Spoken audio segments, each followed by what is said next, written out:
പരമാവധി ഒരു തീവ്രവാദിയായ അങ്ങ് രൂപ സാദൃശ്യം മാത്രമല്ല, ഒരു ഒരു ഒരു എന്താണ് പരകായ പ്രവേശം എന്നൊക്കെ പറയുന്ന മാതിരി ഒരവസ്ഥ നമ്മളെ ഫാറൂഖ് ചെയ്തതാണ് ഇവിടെ കാണുന്നത്. എന്തായാലും കൊള്ളാം മോനെ, പൊളിച്ചു.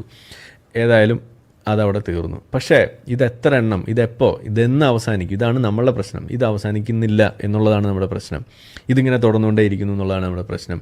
ഇത് മറ്റു മതങ്ങൾക്കില്ല. ഇങ്ങനെ ഒരു പ്രശ്നം ഈ ഇൻഷാ അല്ലാഹ് പറഞ്ഞ്, അതല്ലെങ്കിൽ എന്താണ് സംഭവാമി യുഗേ ആ തോക്കങ്ങ് എടുക്കുക, വെടി അങ്ങോട്ട് വെക്കുക എന്ന് പറയുന്നൊരവസ്ഥ ഹിന്ദുക്കൾക്കില്ല. ഇനി അതുമല്ല കുഞ്ഞാടെ ആ തോക്കിങ്ങെടുത്ത് നമുക്കൊരു വെടി അങ്ങ് വെച്ചേക്കാം എന്ന് പറയുന്നൊരവസ്ഥ ക്രിസ്ത്യാനികൾക്കും ഇല്ല. ഇതുള്ളത് എവിടെയാണ്?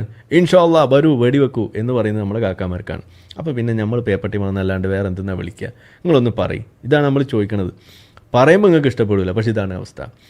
ഇനി ഇതിൻ്റെ പേരിൽ ഏതെങ്കിലും ഒരു തെണ്ടി, ഒരു ഹിന്ദു തെണ്ടിയോ അല്ലെങ്കിൽ വല്ല ക്രിസ്ത്യൻ തെണ്ടി എന്തെങ്കിലും ചെയ്തിട്ടുണ്ടെങ്കിൽ അത് ഉടനെ വലിയ സംഭവമായിട്ട് പറഞ്ഞോളെന്നാണ് നമ്മളോട് പറയുന്നത്. സൗകര്യം ഇല്ല എന്ന് പറയുന്നത് അതാണ്.